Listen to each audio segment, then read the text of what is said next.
You're listening to the Sales Today podcast, and I'm your host, Fred Copestake. On this podcast, we explore how sales professionals can develop a more modern approach to selling, the application of virtual and hybrid selling techniques, how to create meaningful business relationships, and much more. And welcome to this episode of the Sales Today podcast, which is part of the Selling in the Golf series, where I am delighted to be joined by Yulia Neicovcean. Hi. Yeah. Thank Hi. you. Hi, Fred. How are you today? Good. Thank you. So, Julia, you are a sales coach and you Yeah. are based in Dubai. Yes. That isn't a Middle Eastern surname, though, is it? Of course. Yeah, I came to Dubai 9 years ago, and I'm from Moldova. So yeah, I'm here. I think pretty much all the time I'm in sales. So initially I was doing myself sales, then I was managing people. Then I thought I can do better, and I decided to coach others how to manage and how to sell. So, you're coaching both sales management and salespeople. Yes, I do. My target companies that I work with are those who have big sales force, such as real estate companies, insurance agencies, banks, and so on, like with big sales force, with big turnovers. And um, if I want them to perform well, I need to make sure that they're managed right. So I do both trainings. Yeah. Yeah, no, you're absolutely right. It's managers. And so, are you coaching managers to coach? Yes, I do coach managers to coach. I do teach them how to do role plays, how to track their targets, KPIs, and all this kind of stuff. So to make sure whatever I train stays there, doesn't go away, like it gets implemented. Yeah. That's such an important thing as a sales trainer is, I think, not to make people dependent on you, that you can do the stuff. And as you say, it stays there. Exactly. Yes. When I just started, I was so excited to see results after my first training. They're like, Yulia, we increased in 1 month by 20%. It's so nice. And then I'm checking up after half a year, and they're like, yeah, we're back to normal. I'm like, that's something wrong. And this is when I built actually the management course. Yeah, very cool. No, it is exciting seeing results, isn't it? It Yeah, of it's course. great. It's why we do this stuff. Yes, definitely. So now this is where you're the perfect guest for this kind of podcast. Um, so okay, so that's a little bit about you, a little bit of where you're from, what you're doing. hmm Let's think about sales, the sales industry, if you like, sales generally in the region. hmm What would you say are the biggest challenges that we're All facing? right. So in Dubai, one of the biggest industry is real estate. You must know, like we are all constantly building, growing here. And I come from this background. So I used to work in a brokerage, then I used to own a brokerage, and now I do train a biggest property management company in Dubai, which is Astico, my favorite company. And yes, I'm with free ads. And No, it's fine. It's fine. We'll put a link. We'll put a link in the podcast and notes. then, and I also work with Aldar, which is the biggest developer in Abu Dhabi. So, real estate is something like, I'm very familiar with. And also, it kind of shows how sales are done in UAE because it's the biggest asset that you can buy, and it really shows the character of sales. And the challenges in Middle East, which haven't seen even in UK maybe or in Russia, where I've been training as well, is that we have seasons here, right? Like in summer is pretty dead, in the winter is better. So it's kind of the opposite because of the weather as well. And also the cultural aspect, when you come from abroad, you don't expect that culture is really a lot implemented here, so like if you look at the Western world, they're like common things here. People buy a building or a house if it's a feng shui, you know what I mean. So like they take it really serious here. Or religion is really really a lot implemented. We even have a court which is a Sharia court, which is completely on Islam rules, so like Islam is really a lot implemented here, so you have to know those things when you go out there and try to sell. Yeah, so this is a specific that I've noticed here. Also, of course, the fact there are different nationalities, you have to adjust. But I guess that's in UK as well, so you guys are familiar with that. So like you won't sell in the same way to people from Russia how you would sell to people from India, yeah, because they have different mentality. The funny thing, Russians don't bargain at all, yeah. What, like all post USSR, we do not bargain. Well, in Middle East, it's a shame. How come you will not bargain, right? So those kind of things people have to adjust and to understand how to negotiate and sell. And so is that a mistake that you see people making who are arriving in the region to work in sales, is that they can't make the adjustments quick enough or well enough? They're trying to do things in their own way? Uh, Yes, that's one of the mistakes, and the biggest mistake is that people take sales job in such a way that you don't need to learn. You know, like when you want to be a doctor, you go learn to be a doctor. When you want to be a lawyer, you learn to be a lawyer. But when you are into sales, you think that you have to be born as a salesperson, which is wrong. You know, like okay, you can be talkative, you can be really charismatic, but if you don't qualify, if you don't program, if you don't, I don't know, answer objections, it won't work, even if you're nice as hell, you know? So that's the biggest mistake I've noticed here in Middle East. People don't take trainings that serious. Like now, recent years, I'm seeing some improvement in it. But before it was like, okay, if you are not an engineer or if you're not an accountant, just go in sales.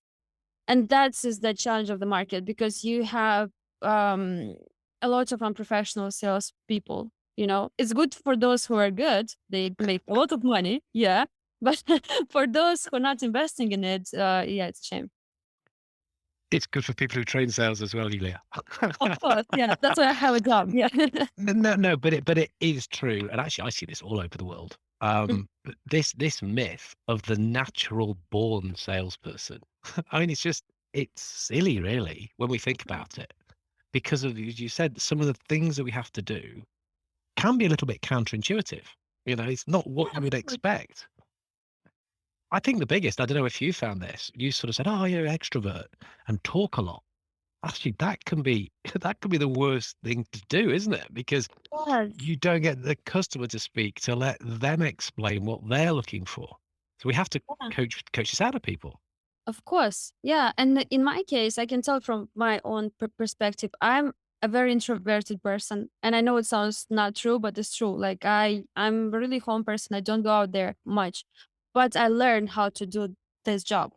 I learned how to approach other people. I learned how to sell. I learned how to pitch. So I'm that kind of person that became successful in sales just by learning. I've graduated, training of Grant Cardone from US. I've done Jordan Belfort, so like I've done big guys. And I learned how to do it. Easy as that. I was a close person. So it's not like you have to be born, the most talkative person. And me as a customer, I hate when when the salesperson talks to me a lot. I can't deal with that, right? Yeah. So Well, yeah, but you're a sales coach as well, and you're looking at this at two levels. One, I'm trying to help you help me, but also I'm just cringing at your bad selling technique. yeah, yeah. I don't, Yeah, I think sometimes I think I'm the easiest customer, but sometimes I can be terrible. Like I'll be so judgmental. Like, no, don't do this. Just let me do, you, buy and leave. do you never change from customer to coach mode? Yes. Yeah, it's hard. Professional deformation, like you start like looking at this. Yeah. Yeah, you do. Um, what about people that you come across that don't want to learn, that think, "No, I know how to do this. I am a natural," or "I went on a course 5 years ago, 10 years ago, sometime." How do you deal with that? Because that's tricky, I think. I look at numbers. Yeah. I look Okay. at statistic. I'm like, bring me your numbers, show me your results. And that's what I do really in training. It's like if you overachieve the targets, you are the top sales, you're the best in a team, go and have coffee, you can skip it. But if you're not, you know, shut up and let's learn. Because I still learn, like I have my favorite hobby is reading. Yeah. I read a book a week. Mhm. That's a thing I do always. So if I read so much and about sales and about psychology, and every time I find something new, darling, you also can find at least one new thing in this couple hours of training. That's how I look at it. But if you don't want to learn, just prove me that you're good. I love it. I'm quite a direct person, but I don't think I'm quite as direct as that. That's funny. That's funny. That's I'm gonna my try that. Yeah. that's my Russian roots, I guess. Yeah, I'm thinking it probably is. I've worked in Russia, and yeah, people are pretty blunt. I loved Yes. it. It was good fun. It was good fun. Um, okay, so always learning. Oh, let me put you on the spot. Yeah. What are you reading at the moment? I'm reading Limitless by Jim Quick. You know, Limitless. it's about speed reading, and it's about fast learning, because languages, English is my third language. My first is Romanian, second is Russian, third is English. So I want to learn how to read even faster. So I like to read this kind of books. Yeah. We'll do a podcast in a year's time. You go, Fred, I'm reading 2 books a week. Yeah. Do you have a system then to not just read the stuff and go, yeah, that's information, but to take the information and implement it? Because ultimately, Definitely. for me, it's implementation over information. That's the important thing. Yeah, yeah, definitely. If I want to build a new training, I'm going to buy a lot of books on this topic. I'm going to research it, and then I'll start implementing. Or if I feel like there is a gap somewhere, I'm gonna go and read about it. Or if I find something cool in the book, I'll go straight away to a presentation and start editing them to add extra slides. Do you do that too?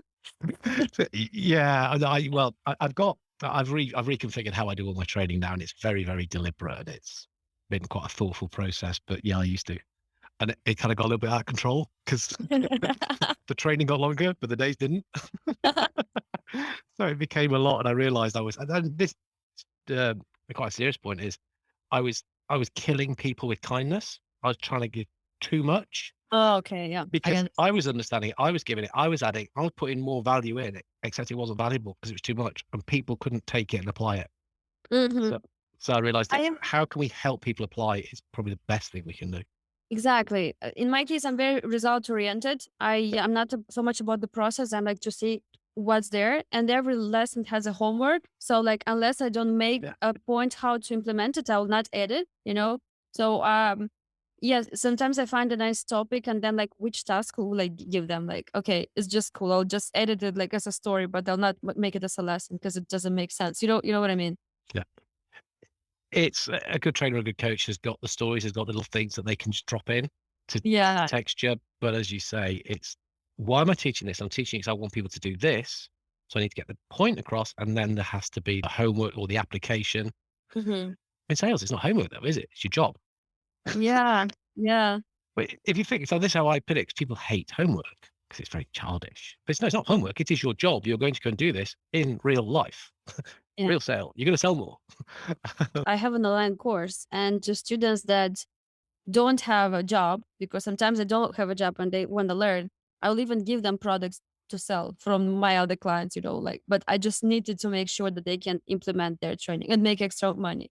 It happens a couple of times that they even covered the cost of the training in that sales, which was really impressive. Oh, that's lovely. Yeah. Well, that for me, that return on investment, the training you must get to at least cover the cost. I mean, we'd try to put it by multipliers, wouldn't we? Yeah. But that's very cool. Okay, so we're talking about the area mistakes people make, Yeah. the adaptations that we've got to do. We're talking a little bit about learning. What what's the best thing you've seen a salesperson do in the area, specific to the area, and have got big success from it? Now, it could be yourself, it could be somebody else. I like when people are selling through building a relationship. I like when people are working on building rapport, on working on making the clients to like them, when making the clients trust them. You know, I I don't believe in the fact that you have to pitch the presentation, over and over again, and say like how nice is this car, house, whatever. I believe more in like making the clients liking you and trusting you, and you recommending him what to buy. So this kind of sales I really like. This kind of sales people I'm seeing on daily basis. Yeah, I work with them. I have colleagues that are selling buildings, entire buildings, based on the relationship that they built. So that's what I consider professional. Because if I want to if I want to know something about the product, I can go on their website and read it. but I need someone to make me trust and believe and help me to get what I need. Help you to get what you need. For me, that is absolutely what selling is all about. The giving the information, and that's already there. We can get that easily. Jumping straight to demos, a comfort zone. Yeah, yeah, Helping you to get what you need, helping you to think. Actually, I think it's exactly. another a big part, um, which of course in itself builds trust. So we kind of end up in a very virtuous circle, don't we? Yeah, Uh, that's oh, very cool. So what helping people to think is one thing. What other trust builders are there? Things we can do to help with our relationship. uh, what I advise on my training is the third party data. Yes. So like any sort of reports, reports about your company, about the product, then reviews, feedbacks from the testimonials from the customers. Nowadays, I'm seeing as a trend, it's expertise. Yeah. So when a salesperson is an expert and is well known expert, they trust that salesperson.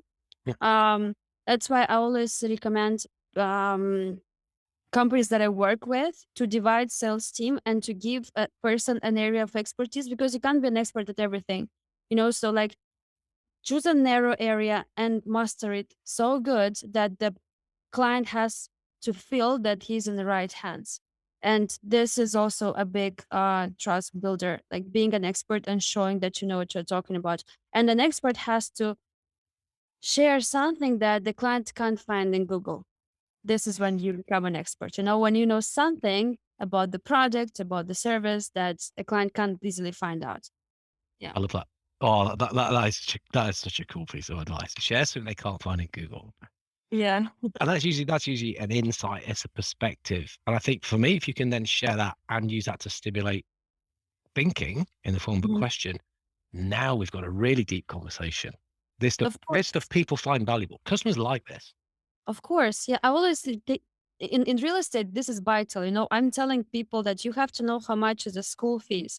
You have to know how long is a delivery. Like this kind of basic stuff that people have, like you're gonna go around and you can tell anything about that area, and they're like, "Why do I need to know about the school fees?" Like, imagine if you say that, you will be like the best friend. They're gonna, keep you for life there, and they're like, "Okay, yeah, that makes sense."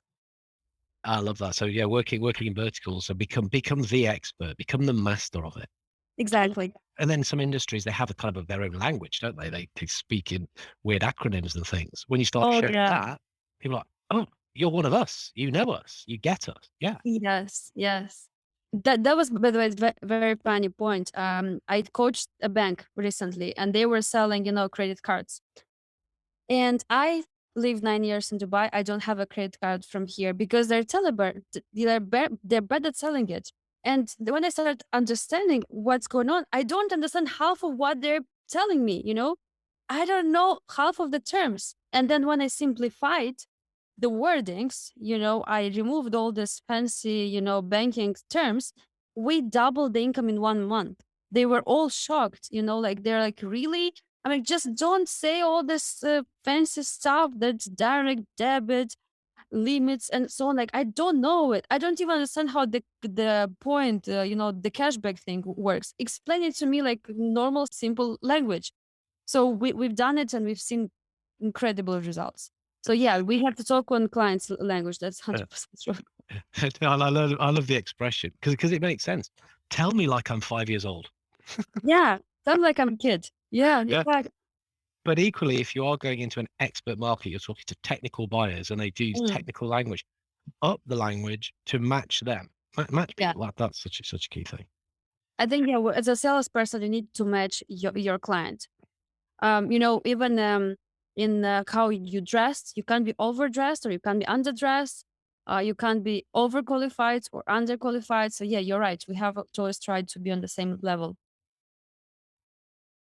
So many nuggets of good advice here. So, okay. So, and again, I've got a little bit of an eye on the clock. I try to keep these episodes really punchy and you've given Right. loads of good stuff. So on the theme of advice. Mhm. So what advice would you give to your 20-year-old self starting out? Uh, since I'm a sales coach, I have to give advice to learn sales. Sign up Honestly, with myself in the future now. Okay, that's making my head hurt.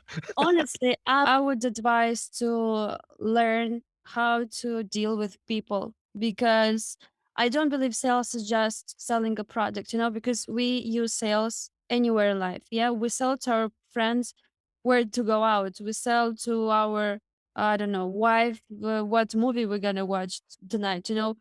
So when you know how to deal with other people, and that's not just sales, that's a bit of psychology, that's a bit of communication skills. When you learn that, your life becomes easier.